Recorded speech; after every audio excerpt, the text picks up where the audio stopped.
Alright folks, this story begins in the White Wasteland, the center of the world where only monsters survive. There's this massive serpent who can swallow an entire glacier faster than you can say brain freeze. This slobbery gray bear whose roar can cause devastating earthquakes. And a rat with extra poor personal hygiene that it pollutes whatever it touches.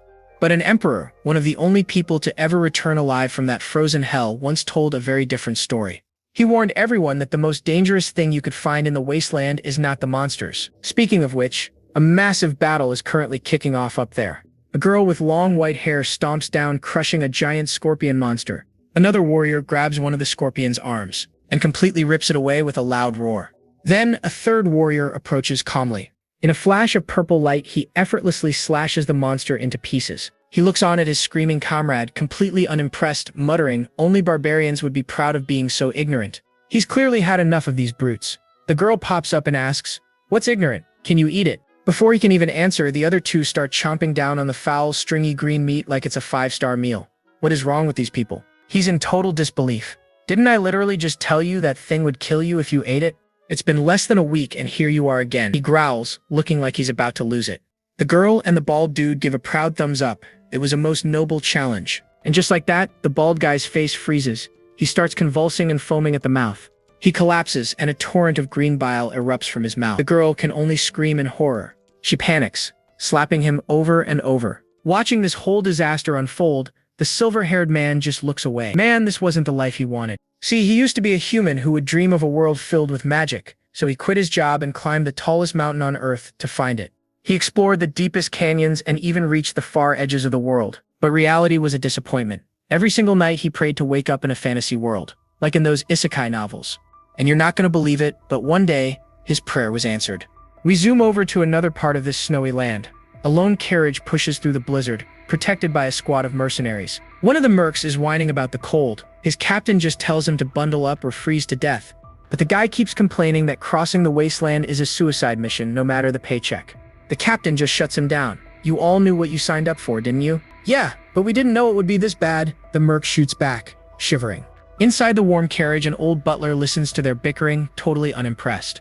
He clears his throat and turns to his passenger asking, "Are you all right, my lady?" The beautiful woman with blue hair, Milena Akasha, just smiles back, "Yes, I am fine." Hearing more complaints from outside, the butler scoffs. "How rude." But Melina is kinder. She says, "Don't be so harsh. They're the only ones who would take this job." She looks out with concern. "Shouldn't we let them inside? They look like they're freezing." "No," the butler says firmly. "You know what lives out here?" Melina goes quiet. "Monsters, right?" she replies. "Okay, lore drop time. A long time ago, an emperor tried to conquer this very land. He personally led a massive army right into the wasteland. Years later, after his entire empire had collapsed, he returned alone and broken. He had aged decades and rambled like a madman about all the monsters he'd seen. But his biggest warning was this: the true danger wasn't the monsters, it was the barbarians. The butler just dismisses it. It's only a legend, of course. But Milena isn't so sure. Many of the monsters he described were later proven to be real. And yet, the butler laughs. No one has ever actually seen a barbarian. Melina has to admit he has a point. That is true. Suddenly, the mercenary captain yells out, "Everyone, halt. There's something out there," he says, his partner asking what he sees. They squint into the blizzard at a lone figure. "I can't make it out." The captain's eyes widen. "I've got good news and bad news," he says grimly. "Just spit it out," another merc yells. The captain replies, "The good news is, it's small. The bad news, it's heading right for us." Instantly, everyone is on high alert, staring into the storm with fear and confusion. The captain draws his sword, his face tense as the figure gets closer and closer. He can finally see it clearly. It's not a monster. Is that a person? The man keeps walking, his white hair blowing and his bare chest showing off a warrior's build. It's the silver-haired guy from before. He stops, and his glowing purple eyes stare them down. The mercenaries snap to attention, completely stunned as the man approaches. They can't believe it. A barbarian, just like the legends, and his eyes are glowing with menacing purple light. But dude just smirks, saying he got bored of his own people and went for a stroll. And why do you know, he finds outsiders in the snow. Lucky him. He flashes a charming smile and introduces himself. He is Kettle, the Ashen Barbarian. "Didn't expect to bump into anyone out here. I'm pleased to meet you." Kettle sizes them up, asking if they're merchants with hired muscle. He offers some friendly advice. "Turn back now." But he already knows they won't listen. Then, his eyes drift over to the carriage. He knows someone's inside. The captain starts to panic, but Kettle just grins and makes a shocking offer. "I'd like you to hire me." The mercs are floored. Kettle clarifies that he wants to be their guide through this wasteland. The captain cautiously asks if he is an enemy. Kettle's response is absolutely chilling. "If I were," he smirks, "you would all be dead by now." The threat hangs in the air, leaving the guards pale and totally speechless. The leader knocks on the carriage and asks his lady if she heard all that. Melina says she heard everything. The butler's wondering what's going on. The captain relays Kettle's offer to be hired, leaving the final decision up to her. She asks the most important question: what would happen if we tried to fight him? Looking at the imposing barbarian, the captain gives his honest assessment. "I would not recommend it." After a tense pause, Melina makes her call. "Understood. Tell him we accept his offer." The captain walks back to Kettle and delivers the news. She agreed. Kettle's eye glows as a sly grin spreads across his face. Well, now that is great news. In a flash, he's standing right in front of the captain, who stumbles back in shock. Kettle brushes him aside, saying he needs to talk to the real boss. The captain warns him not to pull anything, but Kettle just meets his glare with a confident smirk. The captain has no choice but to lead him to the carriage, much to his men's dismay. He shuts down their protests, saying their employer already agreed and fighting Kettle would be suicide. Inside, the butler is completely freaking out, but Melina tells him to calm down. Then, a knock comes from the door, and Kettle's voice rings out, "May I come in?" The butler shrieks, but Melina, after taking a deep breath, calmly replies, "Yes, come in." Outside, Kettle gives one last, triumphant smirk. His plan worked perfectly. An old butler is sweating bullets, looking absolutely terrified. And across from him sits an absolute unit of a man, a barbarian just chilling with his arms crossed. The barbarian's voice is surprisingly calm as he speaks. He just tells the old man to relax. He promises he has no intention of harming him. But the butler isn't buying it for a second, inwardly screaming, "Don't lie to me." Meanwhile, the blue-haired girl is just staring in shock. She can't believe a legendary barbarian is right in front of her. She manages to stammer out a greeting, and he just hits her back with a cool, "The pleasure is mine." Our guy looks out at the blizzard and notes how surprisingly warm it is inside. The blue-haired woman explains it's all thanks to magic. And he's genuinely intrigued. This guy's never seen real magic before. Looking back outside, he warns them that their chances of making it through are slim. But then he drops this line, "That's why I will protect your lives." However, there's a catch. He tells them there's just one condition. She nervously asks him what he could possibly desire. With a slight smirk, he reveals his price. It's not gold or power. He just wants information about the world outside the snowfields. She is completely floored by this. Information? That's it? He just smirks, knowing it's a pretty sweet deal for her. And yeah, what other choice does she have? She reluctantly agrees. He's pleased with her answer and asks for her name. She introduces herself formally as Melina of House Akasha. He grins right back, introducing himself as Kettle. The deal is sealed. We get a flashback to Kettle's previous life. He was a total fantasy nerd surrounded by games and books. Then one day, bam, he just woke up as a barbarian in this frozen wasteland. There was no time for an existential crisis. The place was freezing and crawling with insane monsters. So he did what any MC would do. He became the leader of his tribe, fighting day in and day out just to survive and escape this snowfield. But every single time he tried to leave, a system window would pop up. It told him the quest was incomplete. Just as he was about to lose all hope, people from the outside finally started showing up. And that's when it hit him. The world beyond this snowy prison was the exact fantasy world he'd always dreamed about. From that moment on, he wasn't just surviving, he was grinding. He started completing quest after quest with one goal, getting out. Which brings us back to the present. You can see why information from outsiders like Melina is pure gold to him. Unfortunately, every other human he's met has either attacked him on sight or just gone completely insane from the cold. So yeah, he's just relieved to finally be having a civilized conversation for once. But then he changes the subject, noting that he can tell they're transporting a lot of weapons. He tells her he can literally hear the steel clanging in the wagons. The man has got super senses. So he cuts right to the chase and asks if there's a war going on in the outside world. Melina confirms it. The Empire and the Kingdom are at war. Kettle figures the outside world is not so peaceful after all. She explains the Empire has way more soldiers, but the Kingdom is holding on thanks to two things: swordmasters and a hero. Kettle's ears immediately perk up. Hero? A swordmaster? He needs to know what kind of power they have. Melina realizes he has no clue what she's talking about. She asks if he has ever heard of mysteries, so Melina breaks down the power system. It's all based on something called mystery. Only a tiny fraction of people can actually use this power, and they're ranked into 5 tiers. First up is third rate. These guys can basically just sense the power, not really use it. Then you have second rate. This is where you can actually start using the power for real. Next up is first rate. These are your standard knights and mages, manifesting their power as mana or aura. But after that, things get absolutely insane. The next ranks are for people who have broken past human limits. You've got the transcendent beings who can literally split the heavens. The swordmaster is one of these monsters. And at the very top, the hero, a legendary being who doesn't just use power, they change the world itself. She finishes up by saying that even being a lowly third-rate makes you a big shot in a small town. And after hearing all of this, Keitol's response is simple and absolutely epic. He just says, "I want to meet them." Melina is completely stunned. Did he just say he wants to go meet a god-tier being? But Keitol is dead serious. He's been trapped in this frozen hell for who knows how long, just trying to survive. He's stuck in his dream fantasy world, but it is a prison. His only real goal is to finally see what is on the other side. His expression hardens with pure determination. He declares that he really wants to get out of this place. Then he corrects himself with a confident smirk. No, he must get out. As the carriage rumbles on, Melina finally asks the question on her mind. Is he really the barbarian?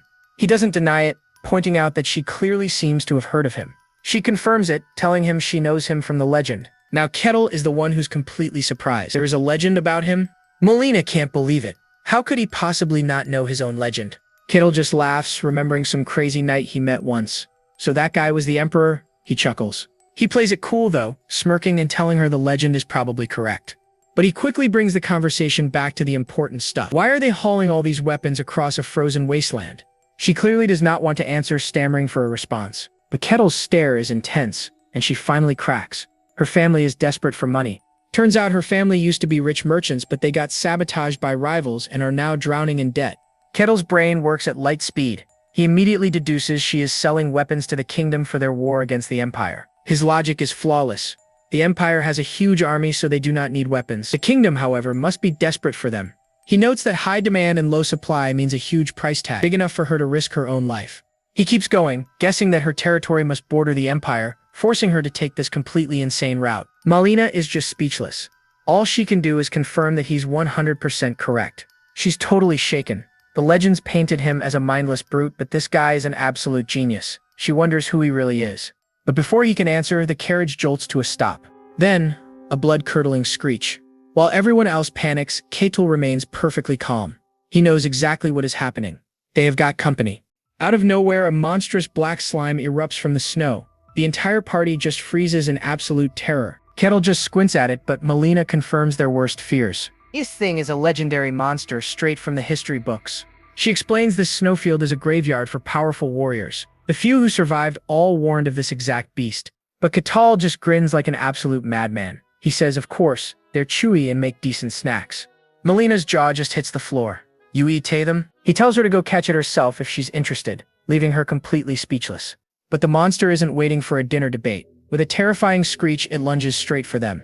The guards immediately start to panic. Melina desperately screams Ketil's name for help. But Ketil doesn't even flinch. He just crosses his arms, saying he'll only step in if there's real danger. He tells a shocked Melina that her mercs can handle it. He wants to see what these outside world fighters are made of. The slime crashes down on them. The captain immediately shouts for a shield defense. A soldier gets his shield up just in time, bracing for the full force of the monster's charge. But it's not enough. The impact is insane, and the soldier gets sent flying backwards. Another warrior goes for a direct axe attack. He's also thrown back like a ragdoll, his weapon doing 0 damage. The leader thinks fast. He shouts that the slimes only move in straight lines. They need to scatter and coordinate their attacks. And it works. A spearman uses his weapon to vault right over the beast, landing a clean strike on its side. The monster shrieks in pain. The warrior sees his chance, channels energy into his spear, and lands an even bigger hit. With the slime staggering, the captain charges in with his own glowing sword. He yells for his men to press the attack. He shouts out its weak point, a hidden core. Powering up his blade, he unleashes a massive downward slash. It's a perfect hit. The attack shatters the red crystal core, and the monster starts to dissolve. Victory! The mercenaries erupt in cheers. But check out Ketil. He just watches, completely unimpressed. The next challenge comes. Now it's a pack of giant wolves. One of the mercs gets cocky. He says maybe the rumors about this place were overblown. The captain immediately shuts him down. He warns the guy they are not even halfway there yet. Meanwhile, some of the mercs start whispering. They're getting suspicious of Ketil, calling him a freeloader and wanting to test him. One of the mercs breaks off from the group. He walks right up to Melina, saying they need to talk. He reminds her they are risking their lives for this job. She gratefully agrees, saying they were the only ones brave enough. But there's one big problem he cannot ignore. The so-called barbarian Ketil has not lifted a single finger to help. So he formally asks for permission to test Ketil's skills. He wants to see if he deserves his special treatment. Melina looks totally stunned as the mercenary captain explains the situation. He sighs, admitting he tried to stop his men, but they just would not listen. but Ketal just smirks, totally unfazed by the threat. So you want to test me? Fine by me. But not right now. The merc is completely caught off guard. Ketal just looks up past them, axe in hand. Looks like you'll have to get in line. We've got company. Suddenly, a chilling presence looms over them all. A deep voice echoes, the frail mortals have arrived. The voice continues its creepy monologue. Looks like I'll be enjoying a rare delicacy today. Then, a massive white serpent erupts from the snow. It roars at them. Bark for me, mortals. Struggle all you want. It will only make you taste better. Molina lets out a piercing scream. The guards are doing everything they can to withstand the monster's power. But a commanding voice cuts right through the chaos. Enough. It's Ketal, and he looks seriously ticked off. He declares they're his guests, ordering the attacker to stand down. You, why are you here? The snake hisses. Has he forgotten the laws of the land? He's way outside his tribe's territory. Ketal fires back that it's none of its business. This, of course, only makes the giant snake even angrier. With a massive surge of power, the creature reveals its true form, roaring, I am the snake. How dare you give orders to someone who was promised immutability?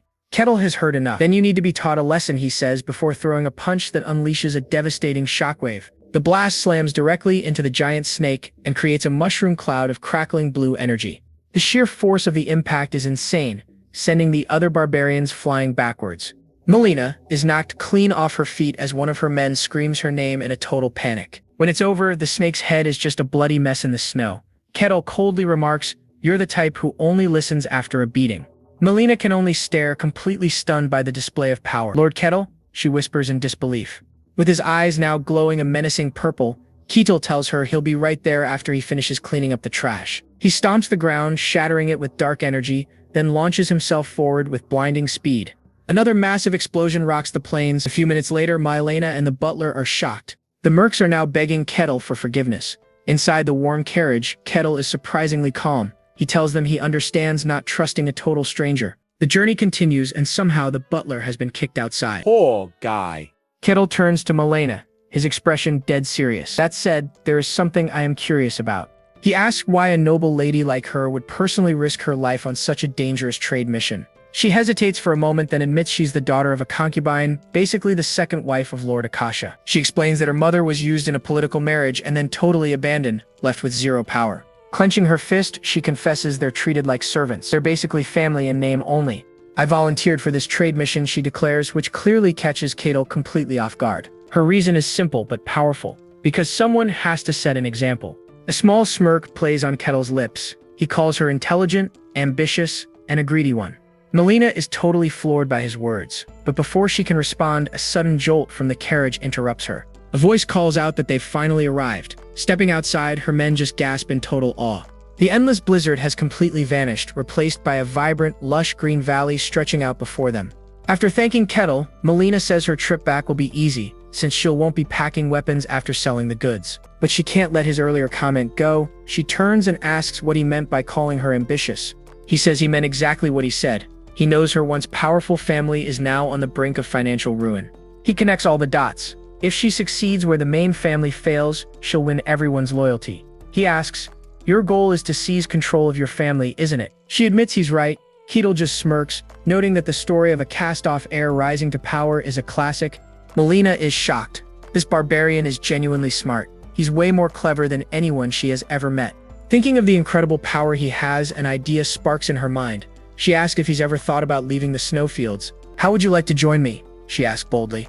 He turns her down for now, saying he still has things he needs to take care of. Molina gracefully accepts his answer. She then removes an ornate emblem from her neck, offering it to him as a token of their meeting. She tells him to show it to the Akasha family if he ever decides to come to the outside world. Ketal accepts the gift with a huge grin. They part ways, hoping they'll meet again someday. He watches as her carriage disappears into the lush valley, leaving the endless snow behind. 5 years pass, and back in the endless land of snow, a declaration is made.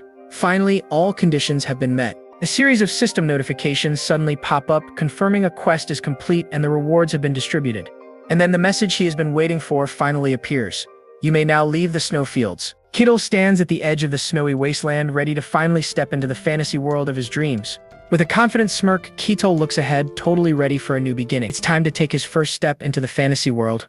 In a vibrant green forest, Ketal takes a huge breath. He's finally savoring the sense of a new world.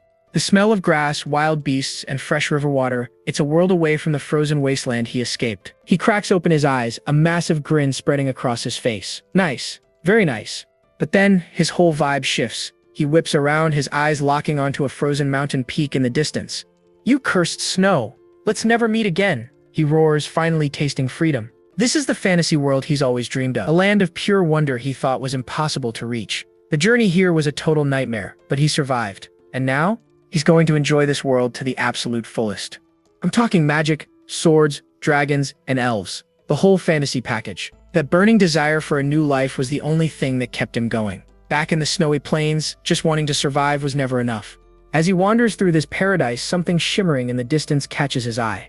That glow, it's gotta be a village. Finally, civilization. Bro is absolutely ecstatic. Finally, a civilized village in this world. He flashes back to trying to talk with the barbarians back home. They just stared at him like he was speaking gibberish.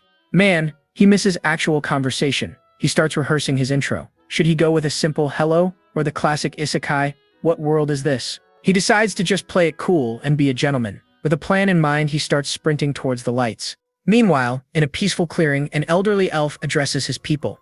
"Elf villagers," he declares. "From now on, this will be our home." The entire crowd of elves erupts in cheers. They're overjoyed to finally have a new place to call their own. But one of the younger elves isn't so sure. He approaches the elder, looking worried. "Elder, is this place really safe?" The elder shoots him a confident look. "It is." But the young elf isn't convinced. "I know humans can't come here, however. The snowy plains are right there. It's way too close. What about the monsters that live there?" The elder just scoffs. "Not a problem. For thousands of years, nothing has ever crossed those plains. Besides, we put up a barrier just in case." He explains it's a powerful barrier, woven from ancient elven magic. It completely hides their presence and stops anyone from getting close. And even if something did get through, he adds, it wouldn't matter, because we have Her Majesty the Queen. He smiles, totally certain that no threat could ever possibly reach their village. He is about to be proven very, very wrong. Right on cue, Kettle walks forward and feels his hand pass through something strange. It felt like tearing a piece of fabric. He pauses, totally confused. Felt like something just tore. Did I touch something? He just shrugs it off and keeps moving. But then a sudden sound makes him freeze in his tracks. Peeking through the grass, he spots a small child with pointed ears. Wait, is that an elf? He absolutely can't believe his eyes. A real elf, one of the most iconic fantasy races ever. He never dreamed he'd meet one this fast. Talk about incredible luck. For the first time, he's truly glad to be alive. But the little elf child is completely lost and on the verge of tears. "I'm scared. I think I wandered too far." Suddenly, she hears a voice right behind her. Her eyes go wide with pure shock. Kettle is looming over her, his massive frame casting a terrifying shadow. All he says is a friendly, "Hello?" The poor girl is completely petrified by the sight of him, and then she just faints from the sheer terror. Kettle just stands there, holding the unconscious child. A single bead of sweat rolls down his face. What just happened? I didn't even get to say anything and she fainted, he thinks. Well, I guess I should probably take her back to the village. He's already picturing the scene. He returns the lost child and the grateful elves welcome him as a hero. He smiles to himself, already looking forward to that warm welcome. Cradling the sleeping child in his arms, he confidently walks into the elven settlement. The welcome he gets is not what he expected. The elves start screaming in absolute terror. A human, and he is my child. Instantly, spears are pointed right at his face. They demand to know who he is and how he shattered their barrier. Yeah, this is not going as planned. The child's mother screams in pure horror, her face a mask of absolute fear.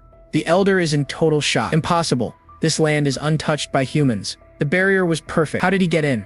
He realizes the barrier is cracked and starts to panic. He screams for the queen, but she's out on patrol. Of course she is. Kettle tries to explain he's not an enemy, but they're not listening. An elf just screams, "Give back the child or we'll hunt you down." The elder's mind is racing. Their barrier was ancient magic. No simple trick could have broken it. He comes to the only logical conclusion. This was a prepared attack. The humans must have been tracking them for years. Kettle is just baffled. Do I really look like a kidnapper? He knows he needs to clear this up, and fast. Just then, the little girl in his arms starts to wake up from her stress nap. He gently places her on the ground. "Go on," he says with a kind smile. "Go back to your family." The child looks up at his kind face, and her brain immediately registers him as a terrifying, shadowy demon. So naturally, she lets out a blood-curdling scream and sprints back towards her parents. Kettle is completely crushed. Is my face really that scary? I thought I looked pretty good back on the plains. He turns back to the elves with his hands up. "Look, I returned the child. As you can see, I'm not your enemy." But the elder isn't having it. "The hostage is free. Everyone, attack." In perfect unison, the elven archers draw their bows, taking aim at our completely bewildered hero. Fire! A glowing volley of magic arrows rains down from the sky, heading straight for Kettle. and he just stands there, totally dumbfounded. Can they literally not hear me? Kettle realizes elves aren't what he expected. They're way more savage out here. He always thought they were a gentle people, but in the wild it's kill or be killed. So as arrows rain down, Kettle just stands there, totally unfazed as they bounce right off him like they're Nerf bullets. His attackers are getting desperate. They scream to keep firing, convinced his barrier has a limit. Kettle's had enough of this. He calmly raises a hand, ready to shut this little party down. And in a single instant he unleashes a massive shockwave. The blast absolutely obliterates the elves' position, tearing the forest apart. The elven archers get sent flying. One of them screams for a barrier, but it's way too late for that. Trees are ripped from the ground as the elves are tossed through the air, screaming in terror. This wave of destruction carves a huge path straight through the woods. When the dust finally settles, an old elf can only stare in total disbelief. What just happened? At the end of the trench he just made stands Kettle. He calmly tells them, "I am not your enemy." Then he gets a little awkward, admitting, "Whoops, I guess I used a little too much power." Suddenly, out of nowhere, a flaming phoenix arrow comes screaming right for his head.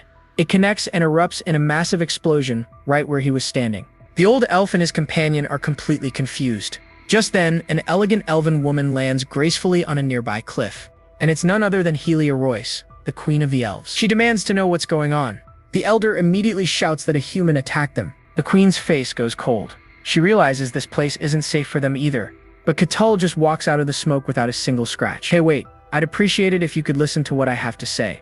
The queen and the elder are absolutely floored. How is he unharmed after a direct hit from Her Majesty? The queen glares down from her cliff. She thinks even a powerhouse like him is after her people. Her eyes fill with disgust. You can tell she truly despises humans. She introduces herself as Queen of the Leaf Clan and knocks another arrow. Aiming a fiery arrow right at him, she declares he will pay the price for his greed. Kettle is completely lost. Can't they understand me? But we're speaking the same language. Is she just ignoring me? Or could it be that the relationship between human and elves is just that poor? He sighs, realizing talk isn't working. He remembers a lesson: people listen once you land a hit. The queen lets her arrow fly and it crackles with brilliant blue energy. But this is no ordinary arrow. It transforms into a massive, roaring spectral beast. And Kettle's response?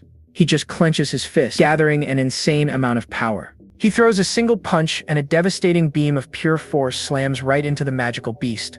The elf queen can only stare, her face a mask of pure absolute shock. Kettle's attack completely overpowers hers. Whoops, looks like he did it again. The resulting explosion obliterates the spectral beast and slams right into the elf queen. She is slammed into the ground, defeated and surrounded by rubble. And Kettle just scratches his cheek, wondering if maybe he should have held back even more. The queen looks up, pale with fear. She's completely and utterly speechless. She realizes he's on the level of a transcendent. Why would someone so strong be here? Sweating, she makes a desperate call. She tells everyone to get away immediately. Her people are shocked, but she screams at them again, ordering them to flee for their lives. As her people run, she turns to face Kettle, defiantly yelling that he will never accomplish his goal. Kettle is more lost than ever. He was just trying to talk. This has all gone completely sideways. But the queen isn't listening. She closes her eyes and begins a powerful incantation. Her eyes snap open, unleashing a massive eruption of pure fire. From a magic circle, a colossal bull made of fire appears. Higo. Kettle's eyes light up with pure excitement. A summon. He looks like a kid on Christmas morning. He thinks back to the ugly, grotesque monsters from his home in the frozen tundra. But this? A majestic bull with horns made of blazing fire? This is something else entirely. He thinks to himself, now that's a spirit. This is what a real fantasy world is all about. The queen gives her final order. Go. Annihilate the enemy before you. But the highest grade fire spirit just grumbles, complaining that contracts are nothing but a hassle. The queen immediately cuts him off, simply saying, silence. She knows that the stronger and more ancient a spirit is, the bigger its ego. She can barely even summon this thing and only got the contract with help from another tribe. Fulfill the contract, Pigo, she commands. Her voice leaves no room for argument. The spirit stomps its hoof, ready to fight. So, I just have to kill the human, right? But then it gets a good look at its target, and it completely freezes up. Because Kettle is standing there engulfed in a dark aura, flashing a terrifying razor-toothed grin. The mighty spirit is shaken to its very core. It thinks to itself, is that thing even human? A gigantic flaming bull spirit bursts from a magic seal, roaring with raw power. Kettle is absolutely losing his mind. This is straight out of a fantasy novel, and he's seeing it for real. But his fanboy moment is cut short when a voice calls him. You human have intruded upon our land. The fiery bull, Pigo, glares down at him. A pathetic human dares to covet the races of nature? It threatens to turn him into ash, but Kettle is just completely unfazed. Bro is just confused. Pigo doesn't wait for an answer. Its eyes glow with pure fury. It digs its hooves into the ground, charging up an insane amount of power before it attacks. And it's off. The spirit beast launches forward like a blazing meteor ready for total annihilation. But Kettle doesn't even flinch. He just braces for the impact. The collision is insane, tearing the very earth apart. The elf queen nearby gets thrown back by the sheer force of the blast. She looks up, and what she sees is completely unbelievable. Somehow, Ketal caught the charging bull with one hand. He just grabbed it by the horn. This absolute unit of a beast is just suspended in midair. Its charge completely negated. Ketal just cracks this chilling smirk. He thinks a beastly form just makes it easier to handle. His eyes flare with purple energy as he cocks back his fist. His logic? Just beat it to death. The elf can only watch in absolute horror. She can't believe what she's seeing.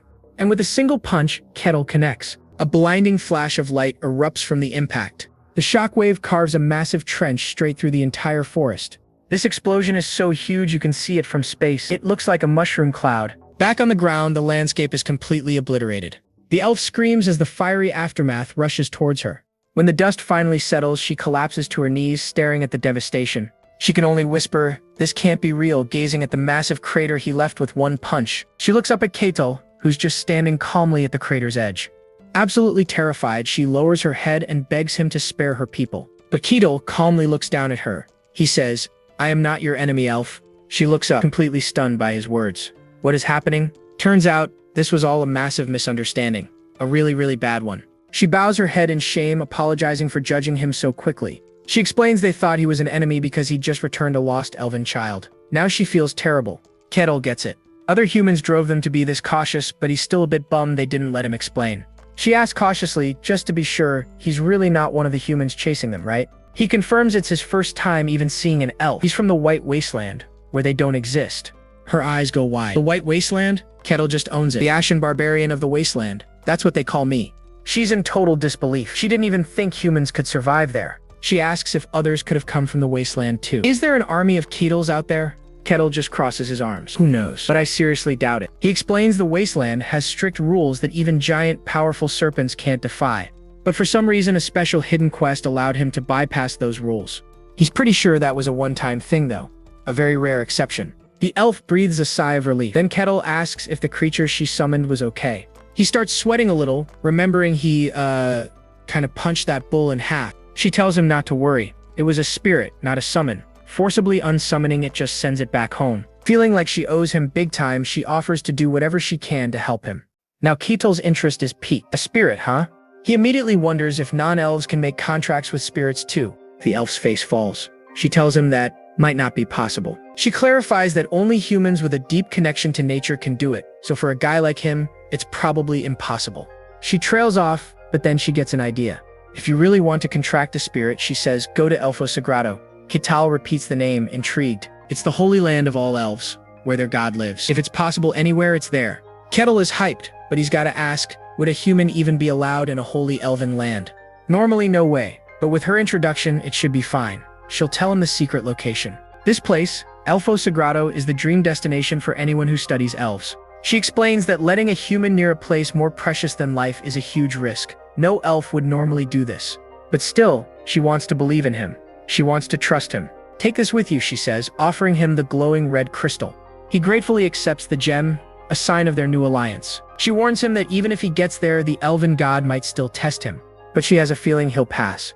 She wishes him luck, and Kettle thanks her. She finally introduces herself as Marsilia Hazian Carusia, the queen of the elves. That's right, the queen. He just gives a confident grin back. Kettle the barbarian. And without another word, Ketel stomps his foot, shattering the ground beneath him. He launches himself into the air like a rocket, leaving a trail of blue energy. His eyes are glowing as he rockets through the forest canopy. He's moving so fast he's just a blur, the trees streaking by in an instant.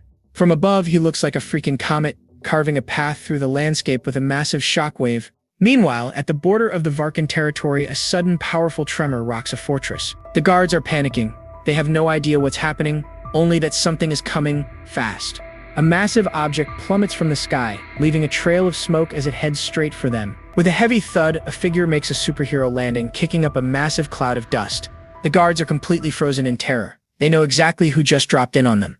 So Ketel just casually rocks up to the guards and says, "Hi, nice to meet you." The guards are floored. They're all thinking, the loud noise we heard just now, was it him? One guard squints, getting a better look. Okay, ash gray hair, big ol' scar on his chest. The gears are turning. And then it hits him like a ton of bricks. Wait a minute. Could this be the legendary Ashen Barbarian? Our boy takes one tiny step forward, and bam! The guards pull out their swords like their lives depend on it. He just throws his hands up. Oh, whoa, chill out, guys. I am friendly. I promise. The lead guard isn't buying it. He is still tense, demanding to know what this giant wants. The barbarian just points, not at them, but past them, right at the castle wall. He goes, I would like to visit your territory. The guards just stare, completely baffled. Is this guy for real? Next thing you know, he is in an interrogation room. The guard's like, so, you just want to pass through, right? If possible, I'd like to stay for a bit, he says. Then he drops his name, Kettle. Guard asks for ID. Kettle's response, don't have any. Of course he doesn't. But then a memory hits him. A flashback to Myelena giving him this fancy-looking crest. Back to reality, he slaps the crest on the table. Will this work? He asks. The guard is shocked. Kettle explains it is from House Akasha, a pretty big deal, apparently. And the guard knows the name. A powerful merchant family from another kingdom making moves. He is still skeptical, though. It looks real, but verifying it from another kingdom is a pain. Finally, he agrees. But of course there's a catch. There is always a catch. They need Kettle to prove he is not a threat. The test? Team up with 3 other randos, form a party, and clear a dungeon to prove their worth. Kettle thinks this sounds ridiculously easy. Sure, why not? He says with a bright smile. Ah, but here's the fine print. After the dungeon, he has to report everything that went down. Kettle gets it immediately. It is a clever plan to make all the new guys spy on each other. Smart.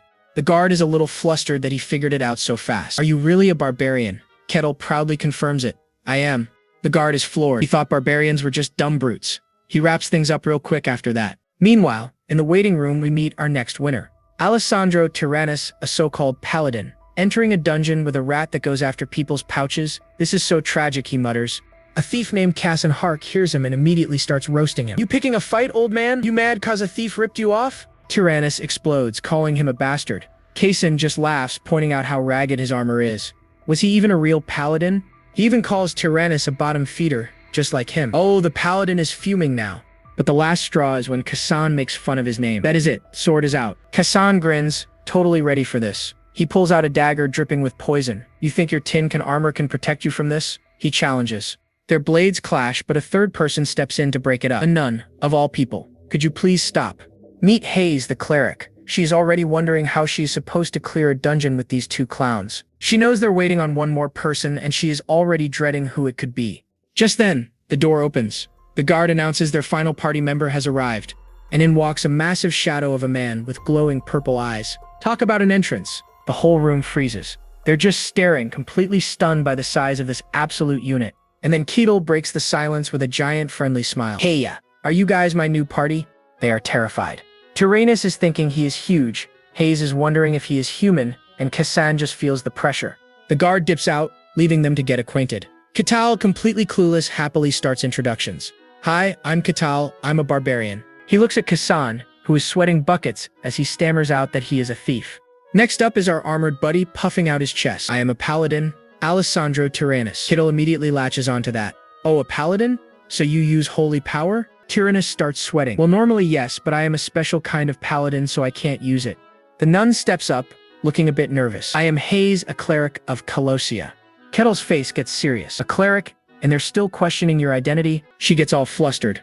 Well, my god is the god of lies and deceit, so yeah, he is not super popular. Kettle just says, I see, and the room goes dead silent. A paladin with no holy power and a cleric of lies? What a team. Thankfully, the guard saves them from the awkwardness. Everyone ready? Let's go. They all exchange looks and nobody seems happy about this at all. Hayes and Cassan look especially miserable. They are definitely wondering what they did to deserve this. After a short walk, their hooded guide stops. We are here. Kettle looks up, and he seems a little surprised by the view. They're in a forest clearing, staring at a dark cave. Yep, this is the dungeon they're supposed to clear. Aight, let's start the raid. What's the plan? Katal asks Cassan and dude just flinches.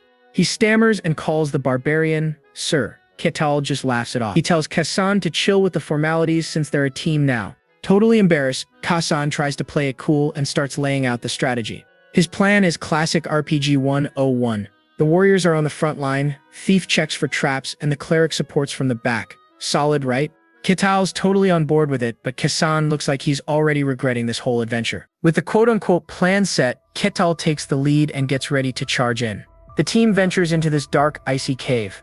And of course, Hayes is already spooked, whispering about how dark it is. Meanwhile, Kassan's spidey senses are tingling. He thinks the lack of traps is way too suspicious. And bam! He spots something. He throws a hand out to stop Ketal, warning him there are monsters ahead. Ketal looks down and sees bone fragments everywhere. Yep, it's a skeleton party, and they're about to get up and attack. Kassan immediately realizes this is a setup. This wasn't a test, my friends. It was an ambush meant to get rid of them. Ketal is super curious. Skeletons, you say? Kassan explains that skeletons are no joke. Apparently, they're like the Terminator, they just keep coming even if you chop off their limbs. Plus, their bones give them a massive defense buff. The difficulty of this dungeon just spiked through the roof. So Kassan snaps into leader mode, telling the cleric to get her buffs ready to go. He tells the warrior to tank up and for Ketal to get ready for a fight. Ketal just says, got it, thinking Kassan is some kind of tactical genius. The irony is just beautiful. Alright, it's showtime. Ketal steps forward. That one step is all it takes. His skeleton starts to wake up. Ketal's face is pure amazement as the skeleton clatters to life. The rest of the team are in a panic and getting ready to fight. The skeleton warrior charges right at Ketal, swinging a sword that's bigger than my student debt. But Ketal just slaps it and bam. One punch is all it takes to absolutely shatter it. Oopsie. The skeleton is now a glittering pile of bone dust. And the rest of the party? Their jaws are on the floor. Just pure, unadulterated shock. Ketal just smirks and says, huh, so taking the head off really does work. No kidding, Sherlock. Kassan looks completely defeated. That's not what I meant at all. See, what Ketal just did should be impossible. These skeletons are buffed with dungeon mana, making their bones super hard. Normally you would have to chop at their neck like a lumberjack. One-shotting a skeleton is literally impossible. Kassan is just stunned. He knew the guy was strong, but this is a whole other level of overpowered. Now the entire team is shaking in their boots, wondering if this absolute monster is even human. Meanwhile, Ketal just cracks his knuckles and grins. Alright, let's keep this party going. The others immediately snap to attention and scramble to follow him. He tells them there is no need to rush, but his terrified teammates just salute and scream, yes sir. Yeah, their inner monologue is pretty simple. They just really don't want to die here. A short while later, Ketal stops dead in his tracks with a puzzled look on his face. His foot bumped into something. The entire party just freezes, staring down at this new, terrifying skull on the ground. And just like that, another skeleton clatters to life. The team looks on in pure horror. Yep, round 2 is officially starting. But Ketal turns to them and calmly asks for a favor. In the middle of an undead ambush, he wants to fight them all by himself. Apparently, our boy wants to test out something. They just quickly agree. Smart move, folks. Ketal thanks them, and his eyes start glowing with this intense purple light. This is about to get good. He casually strolls up to the skeleton while the party watches from a safe distance, wondering what this dude was up to. He gets right up in its face, checking it out like a science project. He is genuinely curious how it is put together. The skeleton is not having it and takes a swing, but Ketal just stops it mid-swing, with 2 fingers. He breaks the blade in half and looks at the skeleton, basically asking, what now? A broken blade won't stop Ol Skelly here, so it lunges and takes another swing. But instead of dodging, Ketal just grabs the skeleton by the wrist. He flashes this brilliant smile and says, then how about this? Oh, he is enjoying this way too much. And crunch, he completely breaks the skeleton's hand and it falls to the ground. He watches it, completely intrigued. The poor skeleton just stares at its broken hand, totally confused. You can see the question marks above its head, but confusion quickly turns to rage. It lets out a battle cry and swings its massive sword with its other hand. It even does a fancy weapon toss, catching it in its good hand to keep fighting. That's some serious skill for a pile of bones. Ketal is actually impressed. He's like, oh, so you know how to switch hands? The skeleton charges, but its attack is stopped dead. Ketal just casually catches its wrist. With basically 0 effort, he breaks off the other hand and the skeleton is sent staggering back. But wait, it's not done yet. The skeleton lunges again, this time using its arm as a sword. Ketal is amazed. It can substitute parts of itself as weapons. Its intelligence is quite high. This brutal display is a little too much for the party, who look like they're about to lose their lunches. They can only watch and tremble in silence. This guy is a true barbarian. And man, do we feel sorry for that poor skeleton. With a menacing crack, our glowing-eyed barbarian puts the poor skeleton in his place. Its skull rattles to the ground and, get this, it starts rolling around. Our MC is amazed. So it can move with only its head. Amusing, he mutters. And crunch. He stomps on the poor thing. Then his entire vibe suddenly shifts from psycho killer to friendly neighbor. He apologizes for the delay. Kassan, who's still about to wet his pants, frantically insists it is no problem at all. Thanks, I guess, Kassan replies. Then he turns to leave. All right then, time to go. The rest of the party nervously agrees, like they have a choice. A while later, the group comes to a halt at the base of a huge staircase. They finally reach the second floor. Great, more stairs. The atmosphere is tense and the whole party looks exhausted from the climb. Kassan cautiously suggests they take a little break, and to his absolute relief, Ketal actually agrees. Kassan weeps with gratitude. As the party collapses, Ketal just sits and observes. He breaks the silence, saying he has a question. He even admits he's not very knowledgeable on the subject. Oh, this should be good. Hayes is a bit flustered but encourages him, saying a desire to learn is a virtue. She then asks what he wants to know. Ketal asks a surprisingly logical question. Why is a dangerous dungeon allowed to exist so close to a populated town? Hayes explains that monsters generally stay inside. Any exceptions are handled quickly. Kassan jumps in, explaining that dungeons are a natural phenomenon. They can look like caves or even massive towers of doom. The key detail, he adds, is that they tend to pop up near densely populated areas. How convenient for our heroes. Hayes continues, saying that when a dungeon appears, the local lord sends in mercenaries like them to go clean it up. Ketal clarifies, so dungeons never appear directly inside a town, but always a certain distance away. Alessandro confirms this. Suspicious, right? Suddenly, Ketal's eyes light up. He asks the most important question of all. Is there a reward for clearing them? Hayes confirms that for a dungeon this size, defeating the final boss would probably yield some seriously hefty loot. A dark, knowing smile creeps across Ketal's face. He thinks to himself, just like the game. Hayes overhears him, but he quickly plays it off. Says he was just talking to himself before changing the subject. He then asks a question that leaves everyone stunned. Who is it that makes these dungeons? Now we're talking. Hayes replies that dungeons are just natural. But Ketal isn't buying it for a second. He says there are too many oddities. He points out that they conveniently appear near towns, almost as if they're demanding to be explored and tempting people with treasure. For a natural event, he concludes, it feels far too deliberate. And you can see the realization just hit Hayes like a truck. She's totally shocked. She admits she'd never even thought to question something so fundamental. Welcome to the Conspiracy Club, Hayes. Kassan is having a similar crisis. He always figured barbarians were ignorant savages, but this line of questioning is anything but. Remembering how cruel this guy can be, he starts to wonder if Ketal is truly a typical barbarian at all. You think? Kassan's train of thought is interrupted by Ketal cheerfully asking if everyone's rested. Talk about a mood shift. Startled out of their philosophical funk, the party members quickly agree they're ready to move on. They just want to get out of here. The party ventures deeper into the dungeon, but then Ketal suddenly stops in his tracks, looking surprised. He spotted a large treasure chest. Kassan tells him it's a dungeon reward, is for the taking if he can unlock it. But there's no chance in heck they can open this chest. They need a high-level rogue for that. Just then, Ketal turns to him and asks him, Kassan, can I unlock it? Oops.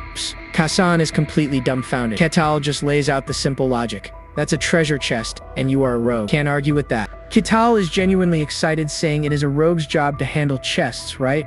But Kassan starts to sweat pure panic. He panics internally, screaming that if he had skills to actually unlock a chest like that, he would not be a bottom feeder stuck in a low-level dungeon. Kassan is freaking out. He cannot possibly tell Ketal the truth, not when the big guy is looking at him with such pure, sparkly-eyed expectation. His mind flashes to the worst-case scenario. Ketal's disappointment turns into a cold, deadly glare, calling him useless before crushing his skull. With a strange, sweaty smile, Kassan forces out a laugh and agrees to give it a shot, all while crying his eyes out on the inside. As he kneels, Ketal leans in close, watching with intense curiosity. Talk about pressure. Kassan is pretty sure he is not getting out of this alive if he fails. He desperately tries to recall the lockpicking skills he saw other adventurers use back when he was just a porter carrying their junk. With shaky hands, he begins to work on the lock. The sound of metal scraping echoes in the quiet dungeon. As Ketal looms over him, radiating a dark, impatient aura, Kassan realizes this is it. He has to risk his life on this one shot. This is the moment of truth for Kassan the rogue. Kassan is about to lose his mind when click, the lock opens. Ketal looks over, but wait a second. Why is Kassan trembling? Oh, he's full-on ugly crying now. Through his tears, he manages to sob out. It's opened. Hayes, the cleric, is totally blown away. Whoa, I heard only skilled thieves could do this. You are amazing. Even Ketal cracks a grin, looking impressed. Is that so? That's impressive, Kassan. Even Kassan can't believe it. He has always prided himself as someone who always does his best, but he thinks, was I not doing my best until now? It's a full-on existential crisis, folks. Ketal cuts right to the chase, asking what the loot is worth. Hayes figures it is enough for a family to live like royalty for a month. Understood, Ketal says with a smirk. Kassan, you are on loot duty. Kassan immediately snaps to attention. Yes, sir. He eagerly reaches into the chest and pulls out a super sparkly, gem-studded goblet. He has never held this much loot in his life. Suddenly, Ketal goes, Hey, Kassan. And then he screams in absolute surprise and terror. Ketal is completely lost. You need some help? But Keisan just shakes his head frantically.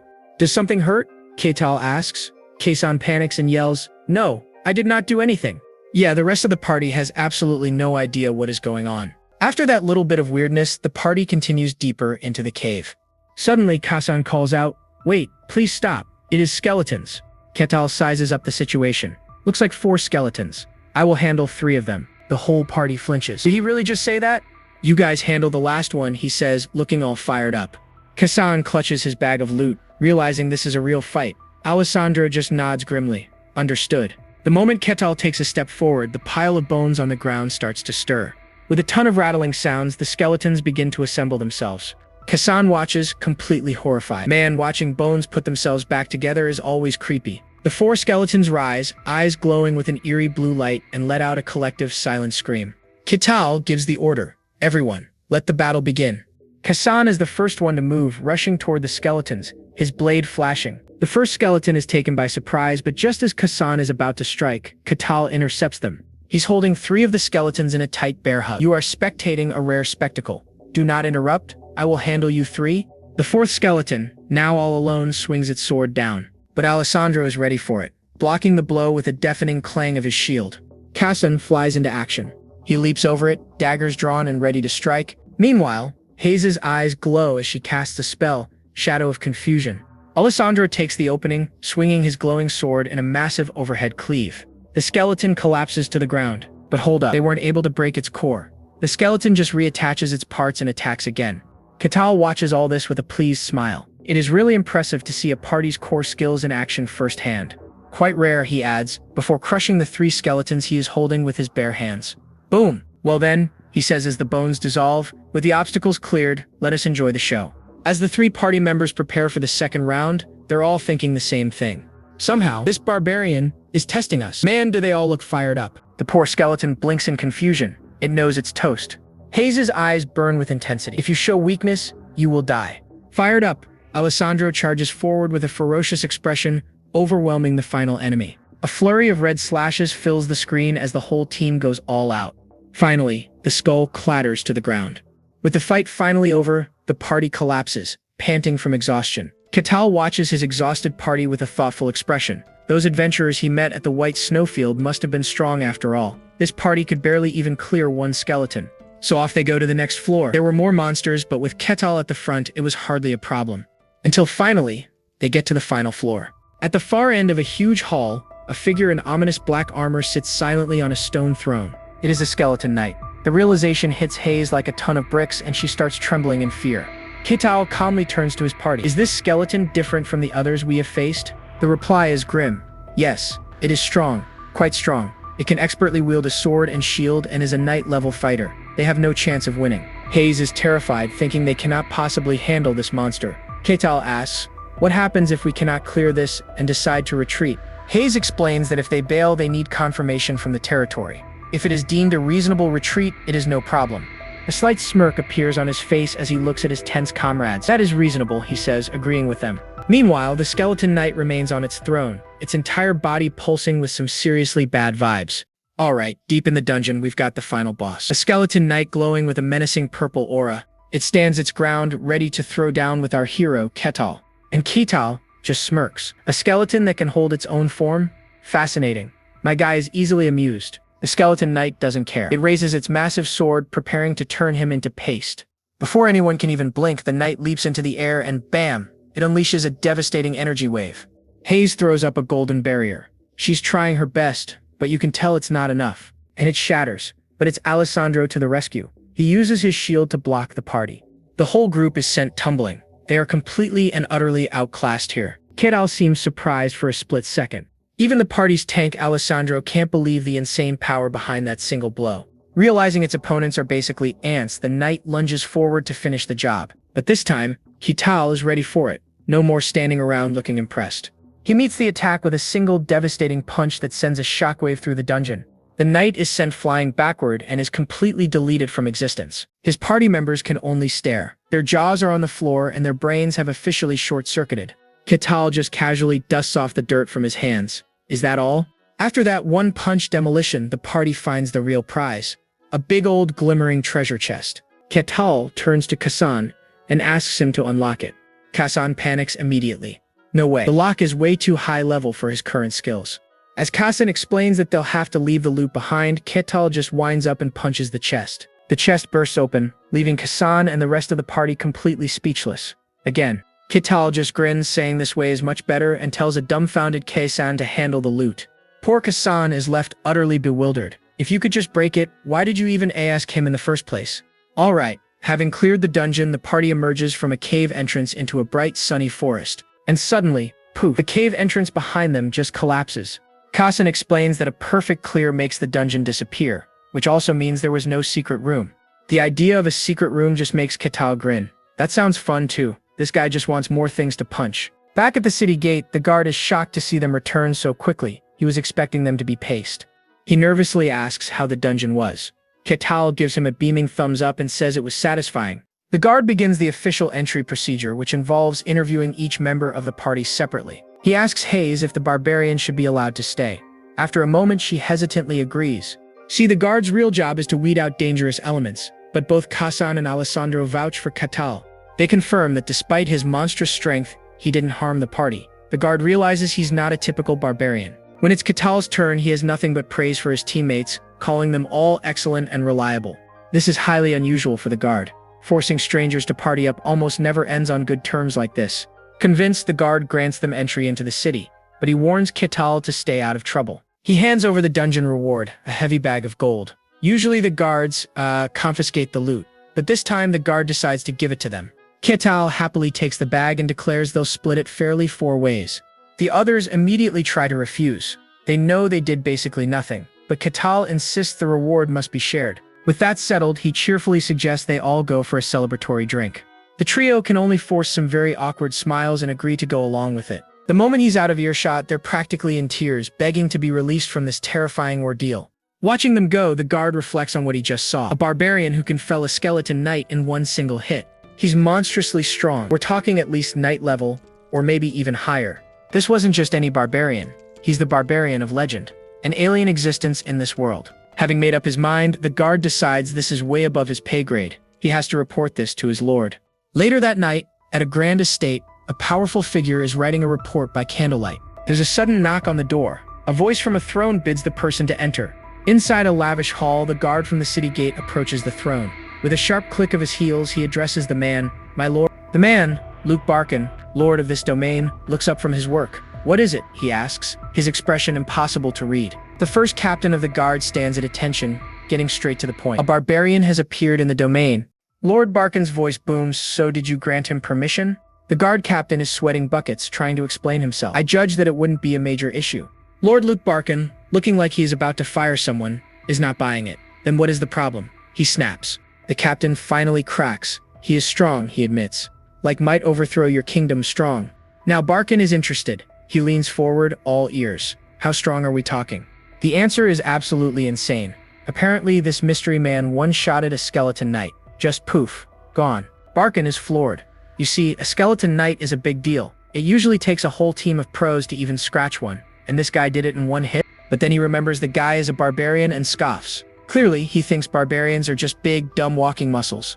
So he grills the captain. "Are you telling me this brute is a first-rate warrior?" The captain basically says, "Yep, probably." He even admits the guy could be a tier above that. The sweat is practically a waterfall now. And this, folks, is what we call a political nightmare. An unknown, super-powered warrior roaming your turf? Big yikes for any ruler. Barkin decides to rip the band-aid off. "Bring him to me." The captain just about has a heart attack. "Are you sure about that, boss?" But the lord has got a point. Leaving a walking nuke unchecked is a bad idea. He needs to size this guy up personally. The captain warns him it is risky, but Barkin just smirks and gestures behind his throne. "Do not worry, I've got backup." Barkin turns to his shadow knight. "So what do you think?" The knight clenches his fist, dripping with arrogance. He is just a barbarian, he scoffs. An ignorant brute with a bit of luck. He then flexes that he was trained by the great swordmaster himself, so obviously this barbarian is nothing more than a bug to be squashed. That is all Barkin needs to hear. He gives the final order, "Bring me the barbarian. I will handle this." Meanwhile, the ignorant brutes in question, Ketal is absolutely destroying an all-you-can-eat buffet. His new party members can only stare in silent, traumatized horror. Their faces are a perfect meme. "Ketal, completely oblivious, slams his mug down. This food is great, my treat guys, dig in. They respond with the most forced, pained laughter you have ever heard. Kital then puts Alessandro on the spot. You are a holy knight, huh? So where was all that holy power back in the dungeon? Ouch. Alessandro starts sweating again, explaining that he was in training so his holy power hasn't awakened yet. Kital just bluntly calls it a shame. Zero social skills, this guy. Next target, Hayes. You worship Colossia, right? Is there a temple around here? Hayes awkwardly explains that her goddess is the deity of lies and deceit. So, yeah, not a lot of fan clubs or mega churches. She quickly changes the subject to the million-dollar question. So, just how ridiculously strong are you?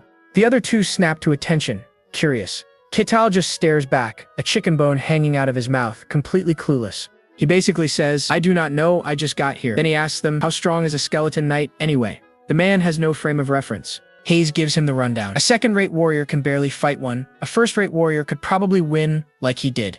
Kital just goes, huh, so that's considered second-rate. Suddenly, a trembling voice calls out, excuse me.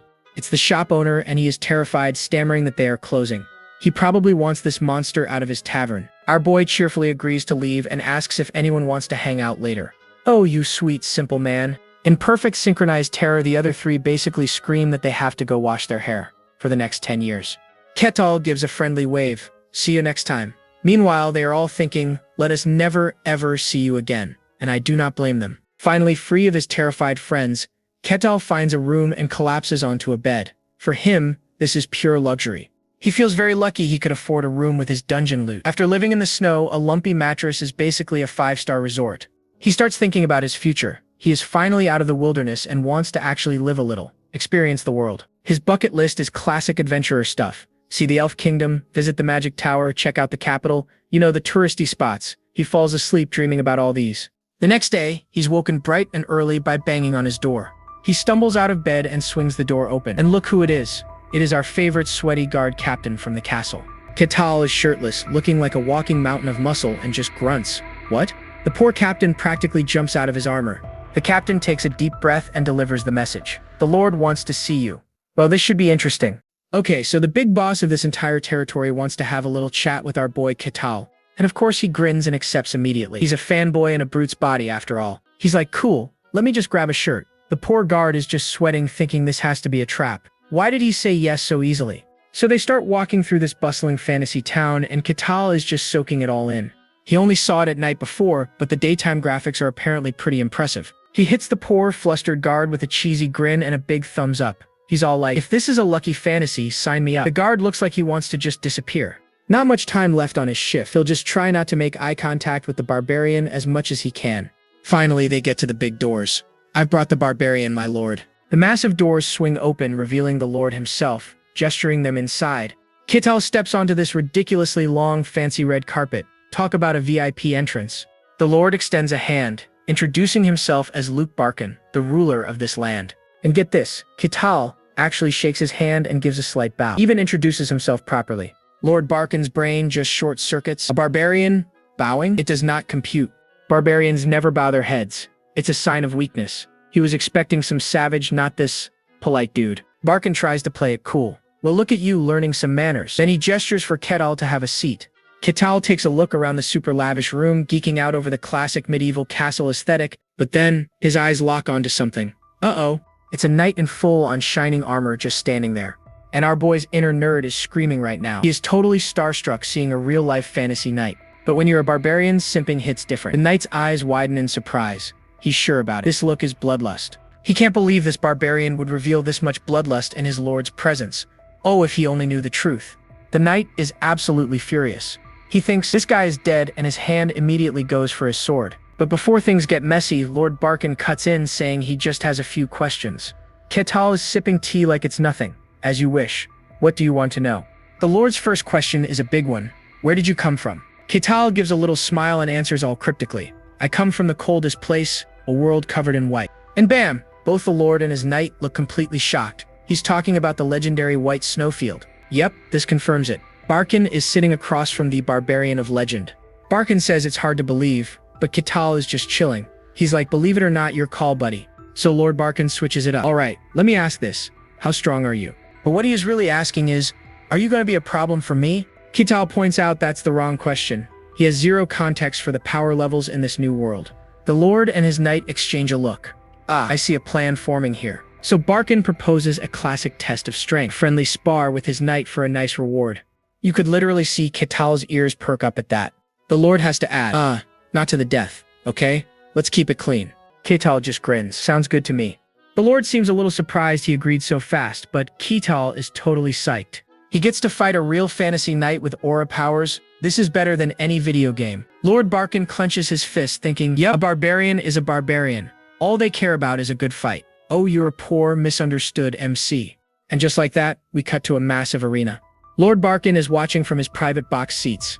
Down below, Ketal and the knight are facing off, ready to go. The knight looks super serious, while Ketal looks like a kid on Christmas morning. From his throne, the Lord gives the signal. Let's begin, and try not to kill each other, please. A bell rings, and the knight draws his sword. He tells Ketal it is an honor for him to witness his swordsmanship. Ketal agrees. I'd prefer that too. But oh snap, the knight is officially triggered. He's thinking, I will show this punk. Time to show him the massive difference in their power levels. He powers up, erupting in a huge green aura. Now then, he taunts, what will you do? And with a massive swing, and his sword splits into 3 giant blades of pure energy right at Ketal. Ketal just looks up, completely stunned. Wait, there are 3 of them? Uh-oh. An illusion? Oh, heck no. Ketal is having a minor freakout, realizing all 3 of those glowy green swords are 100% real. Was this what they called swordsmanship? Ketal wonders. The knight gets a little cocky, taunting Ketal. Is dodging all you can do? How cute. He admits it's impressive, but he's getting bored. Time to wrap this up. But right before the final blow, bam. Ketal just raises his hand and flicks a finger at the sword, shattering it instantly. The knight's brain completely short-circuits. Huh? What was that? Did he just break my sword? In a flash, Ketal closes the distance and grabs the knight straight by his chest plate and crumples it like paper. And with a mighty yeet, he hurls the fully armored knight clear across the hall like a tin can. Watching from his throne, Lord Luke Barkin is completely shook. His jaw is on the floor. The knight is down for the count in a massive crater. It took literally a single punch. Barkin cannot believe what he just saw. What kind of ridiculous power is that? Meanwhile, Ketal just smiles like it was nothing and asks, so are we done here? Lord Barkin needs a moment to reboot his brain before he quietly confirms, yes. His mind is racing. One-shotting a first-class knight? That's not just strong, that's straight-up superhuman. A barbarian, with those kinds of stats, could completely break the game for the entire world. He decides it's time to phone a friend. A very specific friend with the title of swordmaster. He's just wondering if the guy has even shown up yet, and if this news will be interesting enough for him. And right on cue, a mysterious voice echoes through the room. You mean my interest? A window just breezes open, and standing right there is some old man in a green robe. Very dramatic entrance. Barkin gives the old guy some serious side-eye. Your hobbies are still as weird as ever. Barkin just chuckles nervously, trying to play it off. Hey, everyone needs a little fun. And here's the name drop, folks. This is Swordmaster Kane. He wants to hear all about this interesting matter. Lord Barkin immediately shoots up and bows. Oh yeah, this guy is a big deal. We cut scene, and now we see the knight recovering in bed, probably feeling very sorry for himself. The door creaks open, and Lord Barkin walks in to check on his walking L. The knight jolts awake in a panic, apologizing over and over for his terrible performance. But it's Kane's voice that cuts in. You should be apologizing to me. And plot twist. He's his master.